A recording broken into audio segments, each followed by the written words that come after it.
এ কোন দেশের ছবি? রিকশা থেকে ছেলেটাকে টেনে হিঁচড়ে তুলে নিয়ে গেল ঢাকার পুলিশ। এই ছবি ভাইরাল হয়েছে সোশ্যাল মিডিয়ায়, যা দেখে নিন্দার ঝড় উঠেছে। দেখুন সেই ভিডিও।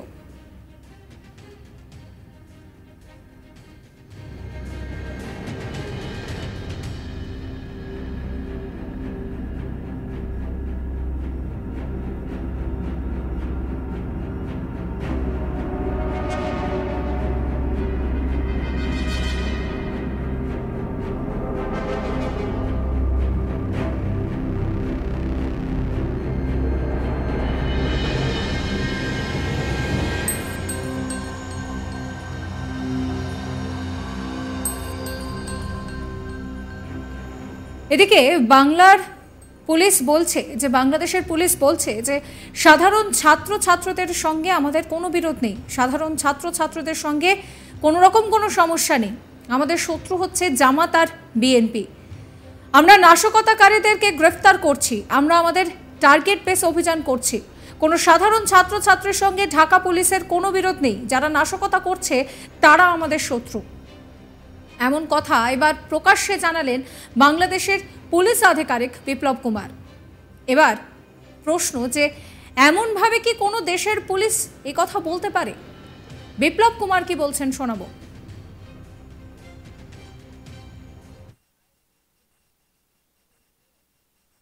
সাধারণ কোনো ছাত্রছাত্রীদের সঙ্গে বাংলাদেশ পুলিশ তথা ঢাকা মেট্রোপলিটন পুলিশের কোনো ধরনের কোনো বিরোধ নেই। আমাদের শত্রু হচ্ছে সেই জামাত শিবির চক্র যারা এবং বিএনপির যারা সন্ত্রাসী। নাশকতামূলক যে কর্মকাণ্ডগুলো সংঘটিত হয়েছে এবং দুঃখজনকভাবে কিছু প্রাণহানিও ঘটনা ঘটেছে, এতে করে ঢাকা শহরের যে আমাদের যে 50টি থানা রয়েছে সেই 50টি থানায় এখন পর্যন্ত 264টি মামলা এখন পর্যন্ত রুজু করা হয়েছে। আমার জানা মতে আরও 4-5টি মামলা প্রক্রিয়াধীন রয়েছে। তো এখন পর্যন্ত 264টি, এটি আরও 4-5টা মামলা বাড়তে পারে কিছুক্ষণের মধ্যে হয়তোবা। এখন পর্যন্ত নাশকতাকারী হিসেবে আমরা এখন পর্যন্ত প্রায় 2850 প্লাস মাইনাস অল্প দুই একটা এদিক সেদিক হতে পারে 2850 জনের মতো আমরা নাশকতাকারীকে গ্রেপ্তার করেছি এবং অসংখ্য আসামিকে আমরা কিন্তু রিমান্ডে এনেছি এবং তাদের কাছ থেকে আমরা গুরুত্বপূর্ণ তথ্য পেয়েছি। সেই তথ্যগুলি আমরা যাচাই বাছাই করে দেখছি, আমরা ক্রস চেক করছি এবং সেইগুলির ভিত্তিতে আমাদের যে পরবর্তী যে অভিযান, আপনারা জানেন যে আমাদের বিভিন্ন ধরনের অভিযান, কিছুটা হচ্ছে ব্লক রেড, কিছুটা আলাদাভাবে আমরা আমাদের যে অভিযান টার্গেট বেসড অভিযান আমরা পরিচালনা করছি এবং এই তথ্যগুলি আমরা এই নাশকতাকারী যারা আমাদের কাছে রিমান্ডে রয়েছে তাদের কাছ থেকে আমরা পেয়েছি। আমাদের যে গোয়েন্দা সেইখান থেকে আমরা কিছু তথ্য পাচ্ছি, সেই তথ্যগুলি আমরা বিচার বিশ্লেষণ করে আমাদের অভিযান আমরা পরিচালনা করেছি এবং এগুলি অব্যাহত থাকবে।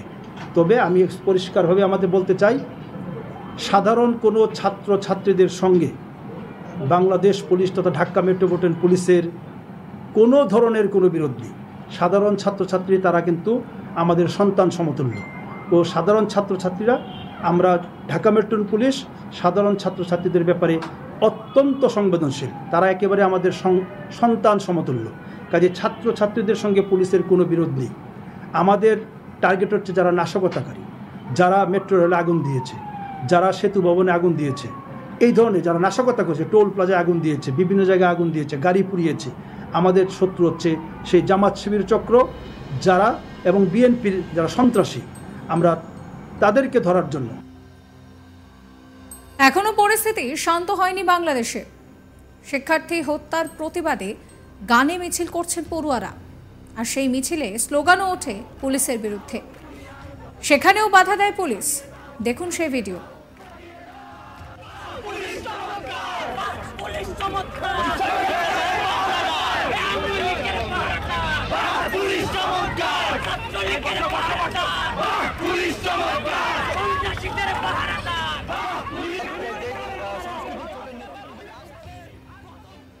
এই দেশের পরতে পরতে এখন শুধু কান্না আর হাহাকার। এক বাংলাদেশি মহিলা তার অভিজ্ঞতার কথা শোনালেন, যা শুনে চমকে উঠবেন। তাকে নাকি কুপ্রস্তাব দেওয়া হয়েছিল। তার দোষ বলতে স্বামীকে থানা থেকে ছাড়াতে গিয়েছিলেন। ওই মহিলা জানান যে আমার স্বামী ফোন করে বলল রাস্তায় খুব ভিড়, পাসপোর্ট থাকা সত্ত্বেও পুলিশ মেরেছে, হাত ভেঙে দিয়েছে, গ্রেফতার করেছে। তারপরেও আমি যখন থানায় গেলাম বলে যে 40,000 টাকা দিলে ছেড়ে দেবে। টাকা নিয়ে পরের দিন যাই, কিন্তু দেখা পর্যন্ত করতে দেওয়া হয়নি। এমনকি আমার শাশুড়িকেও মেরেছে পুলিশ, আমাদের সাহায্য পর্যন্ত করেনি। শুনুন সেই ভয়ঙ্কর ঘটনা। যারাই পাইতেছে তারাই নাকি গুলি করতেছে, সেখান থেকে যা লাথি না খাইতে। আমার হাতে আমার পাসপোর্ট ছিঁড়ে ফেলছে। আমার হাজব্যান্ড মগবাজার থেকে 18 তারিখ ট্রেনিং শেষ করে আসতেছিল, উনি যাবে হচ্ছে বোটবাজার। যাওয়ার পথে আমাদেরকে ফোন দিয়ে বলছে যে উত্তরাতে খুবই গ্যাঞ্জাম। এর ভিতরে তার ফোন অফ থাকার পরে তার কিছুক্ষণ পরে আবার ফোন দিয়ে বলছে যে আমাকে পুলিশ অ্যারেস্ট করছে। আমার হাতে আমার পাসপোর্ট ছিঁড়ে ফেলছে, পাসপোর্ট টিকিট থাকা সত্ত্বেও আমাকে রাস্তায় ফেলে পিটিয়ে আমার হাত ভেঙে ফেলছে। এই কথা শুনে আমরা আসছি, আসার পরে থানা আমাদেরকে কোনোভাবে দেখা সাক্ষাৎ করতে দেয়নি। কোন থানা?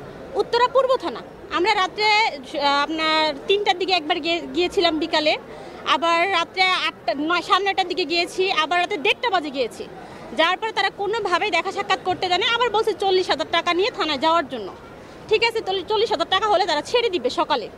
আমরা টাকা নিয়ে থানায় যাওয়া সত্ত্বেও আমাদেরকে কোনোভাবে অ্যালাউ করা হয় নাই। প্লাস আমার শাশুড়িকে, সে তো সঙ্গে এখন এখানে নাই, এমন বাড়ি দিচ্ছে এইখান থেকে এই পর্যন্ত তার একবার জখম হয়ে গেছে। পুলিশ মানে ওই গ্যাঞ্জামের এমন টাইমে আমরা গেছি ওইখানে থানায়। যাওয়ার পরে অনেকগুলো স্টুডেন্ট আসছে, স্টুডেন্ট এসে বলছে তাহলে এই লোকটা বিদেশ যাবে, বিদেশ যাত্রী, তাহলে এই লোকটাকে আপনারা ছেড়ে দেন। এই মুহূর্তেই কে বা কারা জানি ইট পাটকেল ঢিলা মারছে, ঢিলা মারার পরে সে আমার শাশুড়ির বাড়ি মারছে। বাড়িতে আমার শাশুড়ির এই পাশে পর্যন্ত পুলিশ। তারপরে বললাম যে আপনারা 40,000 টাকা নিয়ে আসতে বলছেন, আমি 40,000 টাকা নিয়ে আসছি, তারপর আমার হাজব্যান্ডটাকে ছেড়ে দেন। আমার বাচ্চা বারে বারে বলছে যে আমার বাবাকে একটু দেখতে দেন, তাও দেখতে দেয় নাই। আমার পাসপোর্টটা ছিঁড়ে ফেলানোর কারণটা কি? তার তো কোনো অন্যায় ছিল না, সে ট্রেনিং শেষ করে আসতেছে এবং কি তার 20 তারিখে ফ্লাইট ছিল। কোথায় জব করে, উনি কি করে? উনি হামিম গ্রুপে জব করে। হামিম গ্রুপে ফিনিশিংয়ে 6 তলায় সে জব করে। অফিস কোথায়? অফিস হচ্ছে মিলগেট, সিসিএল ইউনিট 2 তে সে জব করে। ওর নাম হচ্ছে নূর মোহাম্মদ। তারপরে কি হলো? পুলিশ তারপরে পুলিশ আর আমাদেরকে কোনোভাবেই অ্যালাউ করলো না, আমাদেরকে দেখাইলোও না। আমরা এতবার দেখতে চাইলাম, দেখতে যাওয়া সত্ত্বেও সে আমাদেরকে কোনোভাবে দেখাইলো না। না দেখার ফলে সে পরের দিন আমাদেরকে বলে আমরা কোর্টে চালান দিয়ে দিচ্ছি। তা আমরা বললাম যে আপনারা টাকাও চাইলেন, কিন্তু সে টাকা নেয় নাই।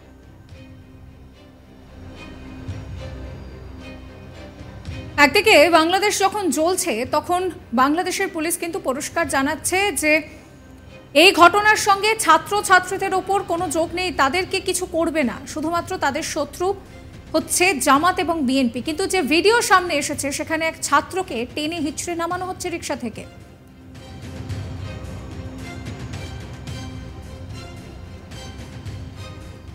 সাবস্ক্রাইব করবেন আজ তাক বাংলার ইউটিউব চ্যানেলকে, ফলো করবেন হোয়াটসঅ্যাপ চ্যানেলও।